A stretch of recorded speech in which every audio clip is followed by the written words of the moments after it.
La Yom Yom de hoy durante el día, hoy fue 10 de Iyar, 25 días del Omer. ¿Cómo anda Don Yehezkel? Yosef. Primero dice así, se acostumbra a poner 3 veces el trozo de pan de amotzi en sal y no a esparcir la sal sobre el pan. O sea, cuando decimos la brajá de amotzi, no agarramos la sal y la esparcemos, no sé si está bien dicho, sobre el pan, sobre la jalá o el pan día de semana, sino, ¿qué tal, Zvi? ¿Cómo va? Hola, hola. Sino que lo que hacemos es eh, ponemos 3 veces el pan en sal. Interesante que la palabra sal en hebreo se dice melach. Melach suma, el valor numérico de melach es 78. El nombre de Hashem, el tetragramatón, suma 26. 3 veces 26 es 78, es sal. Entonces, bueno, por eso acostumbramos a poner 3 veces.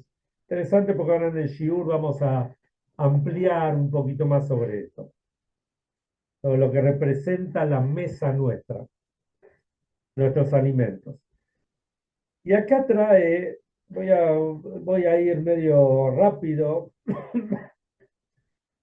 sobre la comida festiva del segundo día de Shavuot del año 1861, 5621, contó el Rebbe Tzemach Tzedek lo que él había escuchado de su Zeide, de su abuelo, el Alter Rebbe, que en el segundo día de Shavuot, pero de años anteriores, 1768, lo que el Alter Rebbe escuchó de su maestro, el Maggid de Mesrich, en el año, eh, perdón,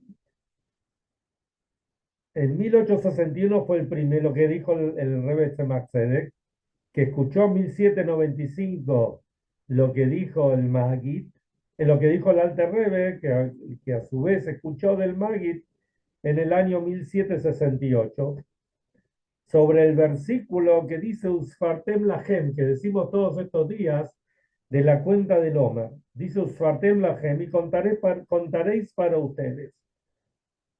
Y explicó así, Usfartem es una expresión derivada de Sefirut, brillo, esplendor, Usfartem Lahem. Hay que hacer que el Lahem, el ustedes, sea brillante. Eso es lo que representa esto el Omer. Cuando refinamos nuestras emociones, tenemos que hacer que nosotros seamos brillantes. Y también viene de la palabra Eben Zafir, el zafiro. El zafiro es una piedra que brilla. Así tenemos que ser nosotros. En ese momento, cuenta el Rebbe Tzemach Tzedek, mi bisabuelo, en realidad el abuelo, mi abuelo se recostó sobre sus santos brazos y entonó la melodía de las 4 stanzas con grande beikut, con mucha devoción, comunión. Luego levantó su sagrada cabeza y dijo con una entonación de pregunta, ¿y con qué se da brillo al lajem, a ustedes? Y al instante dijo con una tonada de respuesta, con Sheva Shabbatot Mimot, 7 semanas completas, más literalmente 7 Shabbat completos, al refinar las 7 emociones, que cada una de las emociones está compuesta de todas las 7 emociones, y que las 7 emociones mismas sean 7 Shabbatot como Shabbat, que no precisa ser refinado. O sea que en los días de semana también estemos en una nos, nos, nos conduzcamos como si fuera Shabbat, que estamos por encima de toda la refinación del mundo. Y con respecto a esto hay algo muy interesante que dice una de las mitzvot de los versículos que encontramos en la parsha de la semana, dice Loto halal dam, no vas a comer sobre la sangre. Explican los sabios del Talmud qué quiere decir no vas a comer sobre la sangre y explican algo muy interesante. no podés comer a la mañana hasta que no hiciste la tefilá. Y de hecho, de acuerdo a la halajá, no se puede probar bocado, no se puede hablar antes de hacer la tefilá. Ahora sí vamos a explicar un poquito más. Salvo en casos de necesidad, de debilidad, ¿no es cierto? En esos casos está la famosa frase del Rebbe Tzemach Tzedek que le dijo a su nuera, la Rebbe Rivka, es preferible comer para rezar que rezar para comer. O sea, ¿qué quiere decir? Que si uno está débil, y nosotros hoy en día somos débiles, entonces si necesitamos comer algo a la mañana temprano para estar fuertes, para poder hacer la tefilá, no estamos comiendo por la comida en sí, sino estamos probando algo para, como se dice en criollo, para engañar al estómago y que no nos moleste y no nos haga apurar la tefilá, sino que podamos hacer la tefilá con tranquilidad y después sí hacemos la tefilá y después vamos a tomar el desayuno. ¿Qué representa esto? ¿Qué es la tefilá? La tefilá representa, hay muchas explicaciones en lo que es la tefilá, pero una de esas explicaciones es conectarnos con Hashem. Entonces, lo primero que la persona tiene que hacer es conectarse con Hashem. Cuando uno se conecta con Hashem, tal cual como es la tefilá, no una forma seca, sino uno lo hace con conciencia y entiende que todo lo que recibimos lo recibimos de Dios, lo recibimos de Hashem, que es el creador del mundo. Entonces, lo primero que hacemos a la mañana es eso, prepararnos para hacer la tefilá. No es que vamos a hacer 10.000 cosas y después decimos, me tengo que poner los tefilín, tengo que rezar. Uy, todavía no me puse y uno va a última hora y se pone los tefilín, dice el Shema Israel rápido y listo, ¿no? A la mañana temprano, cuando nos levantamos, lo primero que hacemos es conectarnos con Hashem. Entonces, después, cuando nosotros comamos el desayuno, en este caso, no vamos a comer, un cachito, por acá. ¿Me escuchan, sí? ¿Se escucha bien? No vamos a comer por comer, sino vamos a comer para estar sanos.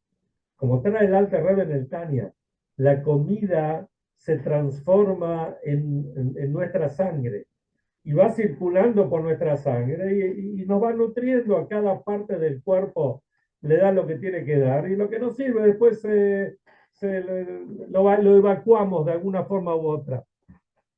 Besrat Hashem, que todo funcione bien, que no es poco importante. Pero lo importante de esto es que el Yehudí cuando vive, cuando come, lo hace en aras de, primero, de conectarse con Hashem. Segundo, para tener fuerzas para hacer de este mundo una morada para Hashem. Y uno tiene que saber que todo lo que hacemos en el mundo es estamos influyendo en el mundo. Y para eso le voy a contar algunas historias que nos reflejan claramente este tema. Se cuenta sobre Rabbi Yosef Karo, el autor del Shulchan Aruch. Se cuenta, esto lo cuenta el Jidá, que es uno de los comentaristas de la Torá. Él cuenta que Rabbi Yosef Karo, cuando él estaba estudiando y especialmente después componiendo el Shulchan Aruch.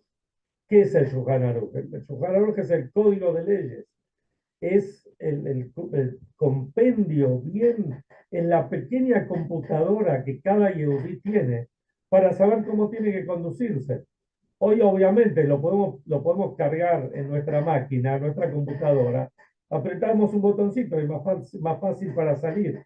Pero si uno lo tiene en el libro, en el Sefer, en el Shulchan Aruch, como lo hizo Rabbi Yosef Karo, después el Alter Rebbe, y el Tur Shulchan Aruch y tantos otros, nos dan la mesa servida, eso es Shulchan Aruch, mesa extendida o servida, para saber cómo tenemos que conducirnos. Y se se explica que Rabbi Yosef Karo, para él escribir y componer el Shulchan Aruch, se basó muchísimo en el Rambam, en el Yad HaZaká, en el Mishneh Torah del Rambam. No siempre la halajá, el veredicto lo da como el Rambam, pero sí es sabido que él se basó mucho en el Rambam. Un día, él estaba profundizando en un tema en el Rambam y tenía una duda. Y había una halajá, una ley que no la entendía bien.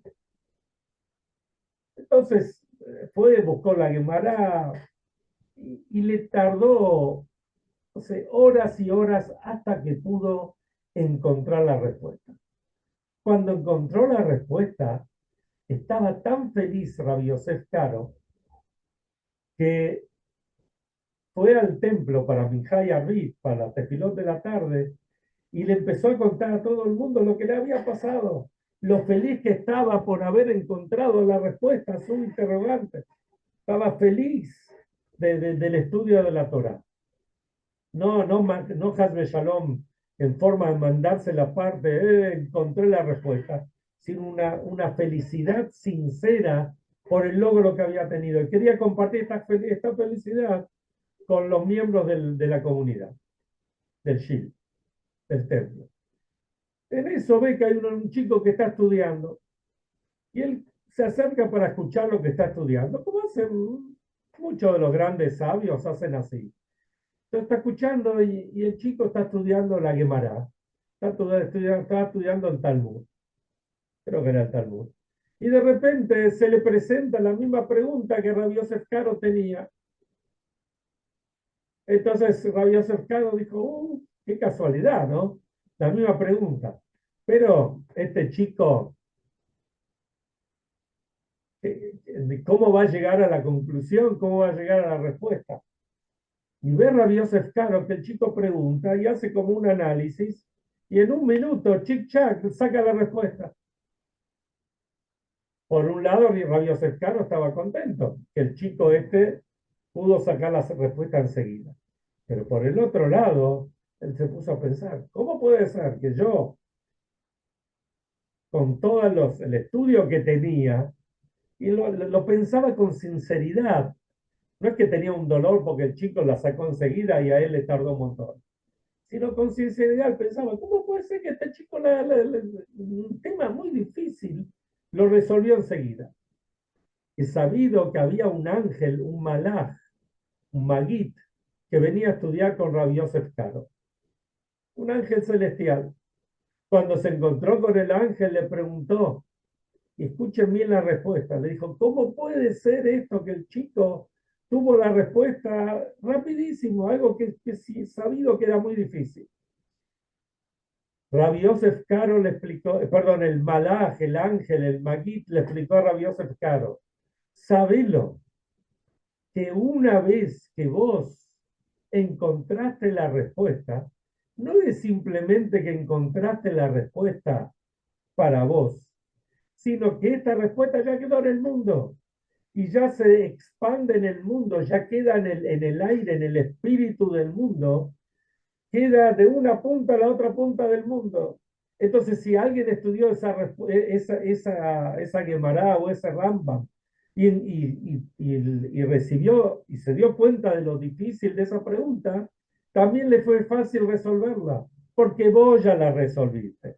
Entonces, la respuesta hasta acá no es como un experimento que hace un científico, un matemático, un catedrático, quien sea, y llega a una conclusión.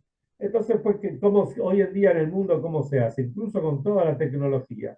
Hoy en día hay que escribir un paper, creo que así se dice.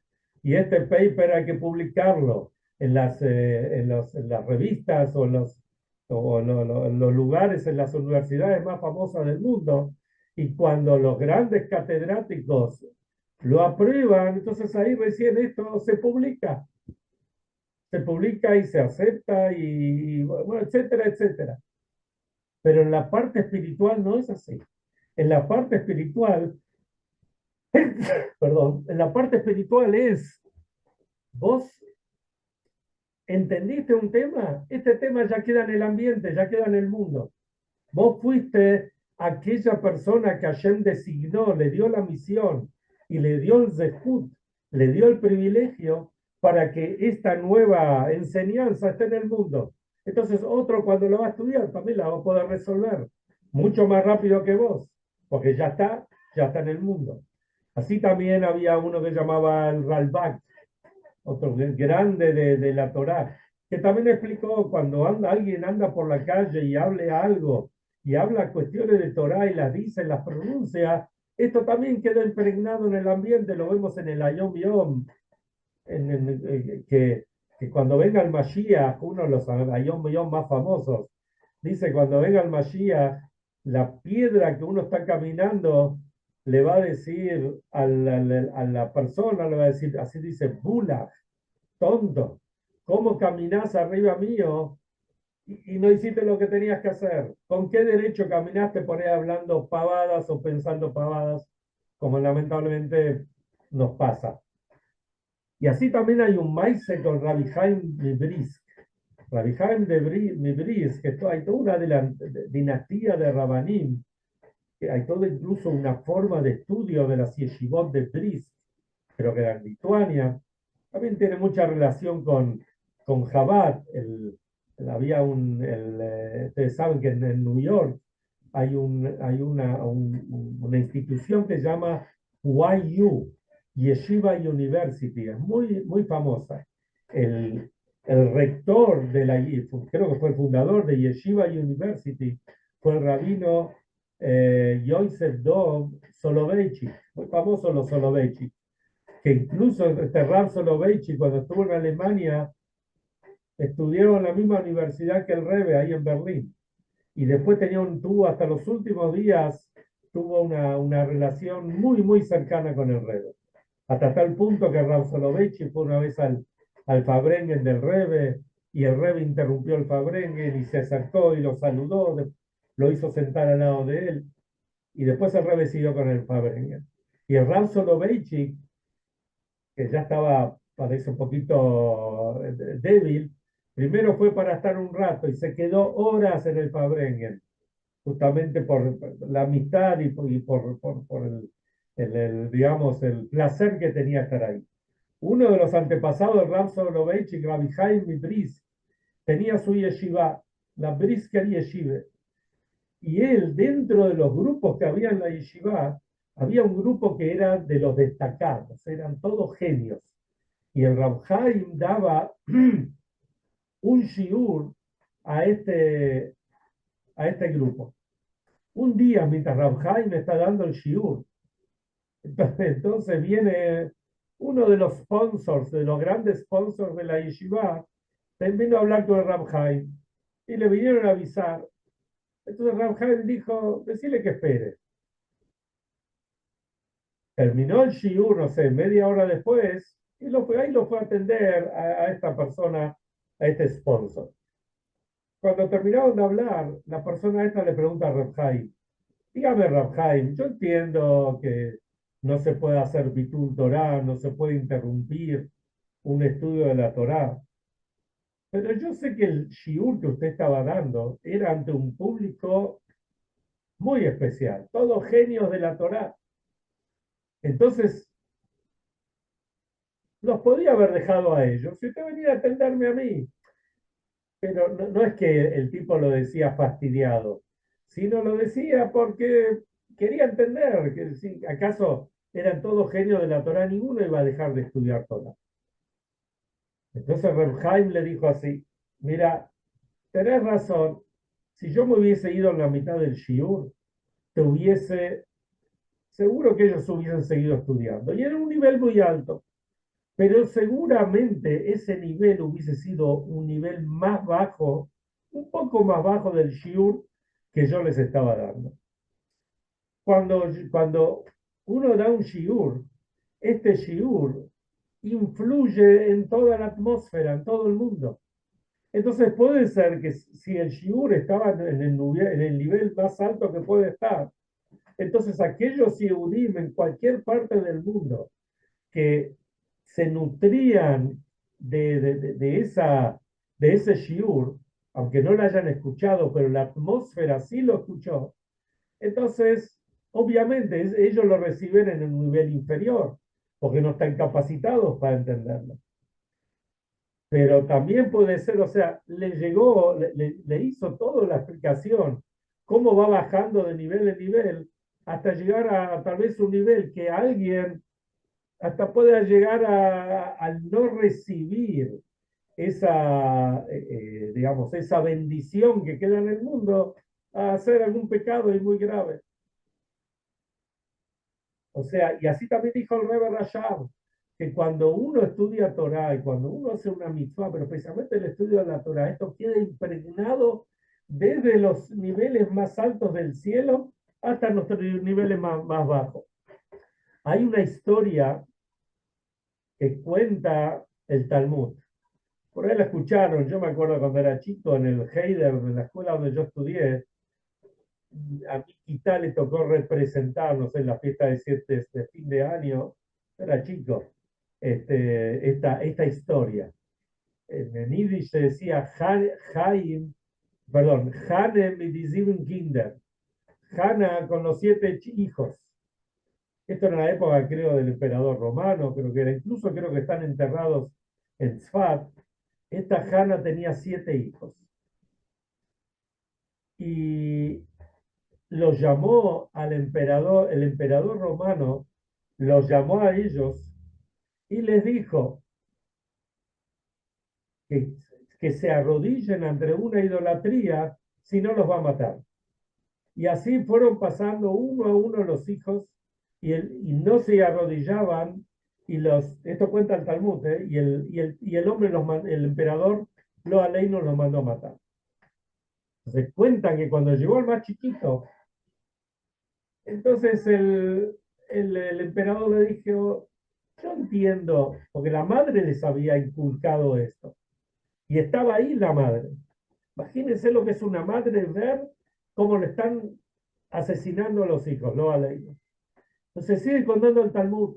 El emperador le dice al más chiquitito, le dijo, mira, yo voy a agarrar una moneda. Yo entiendo que vos no te quieras arrodillar al ídolo. Yo lo único que voy a hacer, voy a tirar una moneda al piso. Y vos agachate para agarrarla. Entonces, la madre le dijo que no lo haga. Y le dijo así, cuando llegues al Shamaim, decile, anda a la recámara, digamos, o al lugar donde está Abraham vino, el patriarca Abraham, y decirle así, en mi nombre, vos sacrificaste a un hijo sobre el altar y yo sacrifiqué a 7 hijos. El hijo que sacrificó, y bueno, obviamente el chico no se arrodilló, el chico no se inclinó y lo mató. Entonces, la pregunta es, ¿por qué lo mandó a lo de Abraham justamente? Y de hecho, Abraham llevó a su hijo Isaac, pero, pero no lo, pero no lo terminó matando, no lo acercó al Mizbeach, al altar, pero no lo sacrificó porque vino un ángel y lo frenó.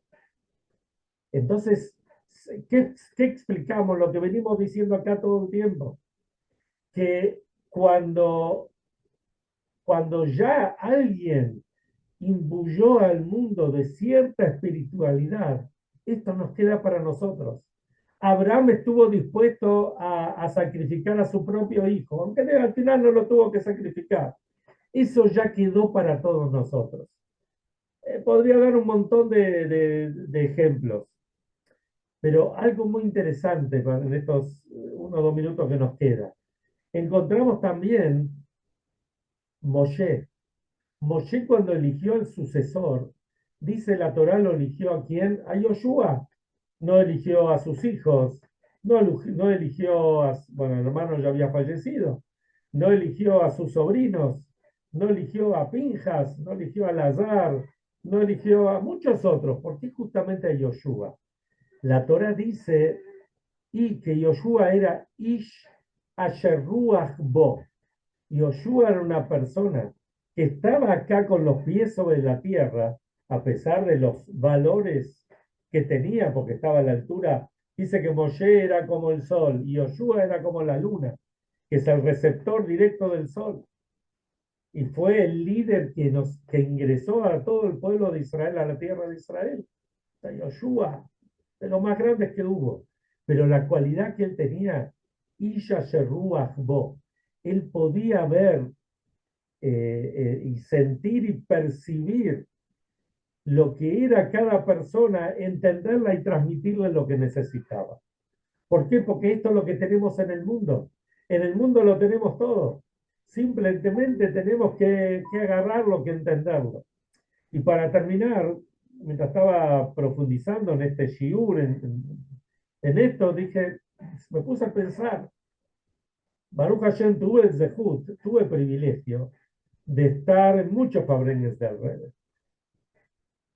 Gracias a Dios, yo llegué al Fabrengen del Rebbe. Cuando llegué a Estados Unidos a la yeshiva, sabía Yiddish.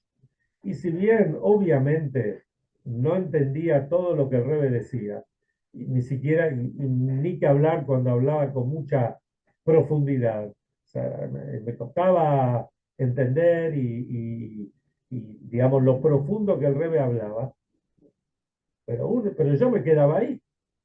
Pero, digamos, había partes que entendía. Había partes, de repente, había algunos comentarios que eran más fácil de entender, por lo menos para mí, digamos. Pero también veía mucha gente que primero no conocía el idioma. No solamente no conocía el idioma, no era versada, porque no estaba en una yeshiva, no estaba en el nivel como para poder entender algo de lo que el Rebbe está diciendo. Años más tarde ya habían puesto, no sé, un cable y con unos auriculares, entonces había traducción simultánea, se podía escuchar. Estamos hablando antes de que haya Wi-Fi. Estoy hablando fin de los años, mediados de los años 70. Estoy hablando de lo que yo vi. Antes del Wi-Fi ya había traducción simultánea a lo del Red. Creo que habían puesto un cablecito en 770, no sé cómo era, pero había. Pero entonces, bueno, con la traducción podían captar algo. Pero había mucha gente, incluso los fabrenes de Shabbat, que ahí sí no había traducción simultánea. No entendían nada, estoy seguro, gente que no entendía nada y por ahí estaba sentada horas y horas y horas ahí. Y tal vez la respuesta es esta, seguro que la respuesta es esta. El Rebbe hablaba y lo que el Rebbe hablaba quedaba impregnado en el ambiente, en el mundo. Y algo la gente percibía. No percibía exacto las palabras exactas, pero estar ahí y la gente salía hasta con lágrimas en los ojos. Entonces, esto tenemos que saber. Ya lo hablamos otras veces también. Lo que uno habla, lo que uno dice, queda en el mundo. La semana pasada lo hablamos con respecto a la Yonara, a no hablar mal, a no hacer chusmerío. Pero sí hay que hacer un chusmerío no barato, sino un chusmerío de cosas buenas. Cuando uno escucha cosas buenas, hay que transmitirlas, hay que decirlas. Y esto tiene un impacto en el mundo y en cada individuo.